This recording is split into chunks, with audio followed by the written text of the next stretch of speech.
essayer d'écarter quelqu'un de la course. Parce que l'appel de la partie civile, Mame Mbaye Niang ne peut porter que sur ses intérêts civils. Seul l'appel du parquet peut remettre en cause les dispositions pénales du jugement. Ça résulte des dispositions de l'article 503 du Code de procédure pénale. Or, si seul l'appel du parquet, s'il est vrai, peut remettre en cause les dispositions pénales du jugement, seul cet appel du parquet peut permettre de corser la peine. On passera donc de 2 mois à 3 mois. Et si on est à 3 mois, Ousmane Sonko ne sera plus candidat. S'il est condamné en appel à 3 mois, c'est-à-dire 1 mois de plus, il ne sera plus candidat. S'il est condamné à une amende, parce qu'il n'a pas été condamné à une amende, mais à des dommages et intérêts, s'il est condamné à une amende supérieure ou égale à 200 000 francs d'amende ferme, il ne sera plus candidat. Si la cassation confirme la position de principe du juge d'appel. Donc on est dans une pente dangereuse. Et il faut le dire, il ne faudrait pas qu'on utilise la justice pour rendre inéligible un adversaire politique. Il faudrait également qu'on respecte le calendrier judiciaire. Nous nous sommes amusés à revisiter le rôle, c'est-à-dire l'agenda des audiences ce matin de la Cour d'appel, et nous nous sommes rendus compte que les affaires évoquées à l'audience dataient de 2 ans ou 1 an.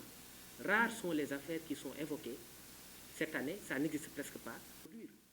Et donc il y a fort à craindre que dans les meilleurs délais, l'appel soit enrôlé, que la peine ne soit aggravée et que la cassation ne confirme cela pour qu'en définitive, le président Ousmane Sonko ne soit pas candidat. La liberté de briser sa vitre, de le faire sortir de force et de l'amener à comparaître au tribunal pour un dossier de droit commun de diffamation sans mandat d'un juge, sans ordre de quelque autorité judiciaire que ce soit, et vous vous permettez ensuite de barricader son domicile et de l'empêcher d'exercer sa liberté d'aller et de venir. Et cela ne se passe qu'au Sénégal. Et ça semble n'étonner personne. Et donc ce sont là des violations graves des droits humains qui aujourd'hui devraient être sanctionnées. Et sous ce rapport-là, nous avions déposé des plaintes, aujourd'hui restées sans suite au parquet de Dakar. Je voulais juste vous donner 2 exemples. Le dossier de Barthélémy Diaz, il est pendant depuis presque 10 ans ou plus. Alors pourquoi veut-on? Parce que simplement on veut écarter un adversaire politique de la part de la partie civile, faire accélérer les choses, dans quelques mois, 1 mois ou 2 mois, juger l'affaire, dans 3 mois, 4 mois, juger l'affaire en cassation, appel, cassation, élimination. Le bruit entre le président Idriss Seck et moi, je suis un fils du président Idriss Seck. Donc il a estimé que j'avais commis une faute. Laquelle? Et il m'a sanctionné et je l'ai accepté. Parce que moi, ce qui me plaît le plus chez le président Idriss Seck et dans le Rewmi, c'est d'être le militant du président Idriss Seck. Les positions de pouvoir n'ont jamais été une préoccupation pour moi. Donc c'est en 1998 que j'ai décidé de m'engager à ses côtés. Et depuis lors, c'est la même ferveur, le même degré d'engagement qui m'anime. Donc je renouvelle donc toute ma loyauté et toute ma fidélité, s'il vous plaît, et toute ma fidélité au président Idriss Seck et mon ancrage dans le Rewmi. Donc le président Idriss Seck, pour qui connaît vraiment mes relations, c'est une relation filiale. Ça dépasse vraiment la politique. Et aujourd'hui, il a pris la décision de nommer donc, à ma place Dr Abdoulaye Ndoye, qui est un grand frère, qui est un ami. Et je me rappelle, c'est en 2005 que le président Idriss Seck m'a transmis un courrier venant de Saint-Louis, signé Dr Abdoulaye Ndoye, pour s'engager à ses côtés. Et depuis lors, on est ensemble aux côtés du président Idriss Seck pour l'accompagner. Donc il a toutes mes prières et aussi il a tout mon soutien vraiment pour l'accompagner dans sa nouvelle position donc de 2e vice-président du parti Rewmi. De nos échanges également, on a partagé et on est revenu donc sur également une décision que j'ai prise, c'est pour être en cohérence avec la décision politique, c'est de démissionner de mon poste de ministre donc, des Sports.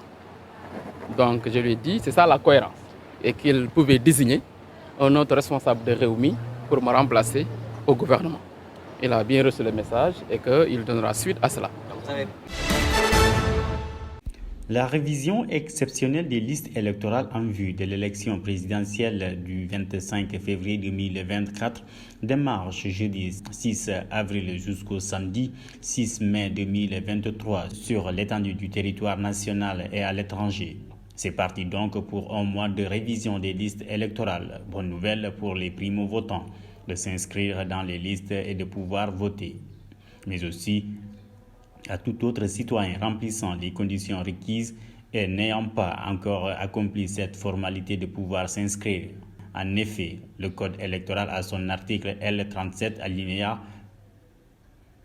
prévoit qu'avant chaque élection générale, une révision exceptionnelle des listes électorales par décret. Les commissions administratives sont instituées à cet effet par les autorités compétentes, préfets et sous-préfets ou chefs de représentation diplomatique ou consulaire sont chargés de l'exécution de différentes opérations de cette révision exceptionnelle des listes électorales. Les listes issues de cette révision exceptionnelle sont déposées ou envoyées aux autorités administratives, diplomatiques ou consulaires ainsi qu'au secrétariat des maires et conseils départementaux au plus tard le mercredi 31 mai 2023. Du 1er juin au 15 juin 2023, tout électeur omis ou faisant l'objet d'une erreur purement matérielle portant sur son inscription et détenant son récépissé dispose d'un délai de 72 heures pour saisir directement ou par intermédiaire de la Sénat pour être rétabli dans ses droits. Le Conseil des ministres s'est tenu ce mercredi 5 avril 2023 au Palais de la République, présidé par le chef de l'État Macky Sall. Un Conseil des ministres tenu dans un contexte de la célébration de la fête de l'indépendance. Dès l'entame de ses propos, le président de la République a félicité le gouvernement, notamment le ministre des Forces armées, le ministre chargé de la jeunesse, le haut commandant de la gendarmerie nationale et l'ensemble des forces de défense et de sécurité pour le succès des manifestations organisées pour la célébration de la fête de l'indépendance. Le chef de l'État a réitéré son engagement à ne ménager aucun effort pour renforcer le maillon sécuritaire du territoire national et l'équipement des forces afin de soutenir leur efficacité dans l'exercice de leurs missions à l'intérieur et extérieur du pays. La question de la pêche a été aussi au centre du Conseil des ministres, surtout dans un contexte très tendu entre pêcheurs, notamment avec les affrontements entre pêcheurs de Kayar et d'Omboro, occasionnant des dégâts matériels et la mort d'une personne. Le chef de l'État a demandé au Premier ministre de veiller à l'accélération de l'exécution des projets de modernisation de la pêche artisanale en lui rappelant la nécessité de l'intensification des aménagements des affaires et le débarquement et la transformation des produits de la pêche, de la promotion et du renouvellement progressif du parc d'Europirogue avec recours aux pirogues en fibre de verre, ainsi que le renforcement des programmes de dotation des pêcheurs en filets et moteurs hors bord subventionnés. La santé a été aussi au menu de débat. Le président de la République a rappelé l'urgence de la finalisation de l'évolution des réformes hospitalières de 1998, mais surtout de l'accentuation des règlements sur les tarifs des consultations et analyses médicales dans les structures publiques et privées de santé. En outre, il a indiqué également l'impératif de poursuivre les modernisations dans les services d'accueil et d'urgence, ainsi que le processus de certification des établissements de privé, santé publique et privée. L'université Alioune Diop de Bambey est secouée par une affaire de fraude à l'examen de licence en sciences de gestion depuis le 9 mars dernier. Les responsables du corps professoral de cette université ont décidé d'annuler une dizaine d'examens. Cela intervient suite à une fuite d'épreuves lors des examens de licence en sciences de gestion au niveau de l'IFR Économie, Management et Ingénieur juridique. En en croire aux responsables IFR du CS Université Alioune Diop de Bambey, l'auteur présumé de la soustraction d'épreuves et leurs complices étudiants ont été tous entendus. Une plainte a été déposée au niveau du procureur pour apporter de la lumière à cet acte grave qui implique directement un agent permanent de l'université. Le SAES Université Alioune Diop de Bambey demande aussi la suspension à titre conservatoire de l'agent incriminé en attendant sa traduction devant le conseil de discipline. Il exige aussi la traduction des étudiants concernés en conseil de discipline.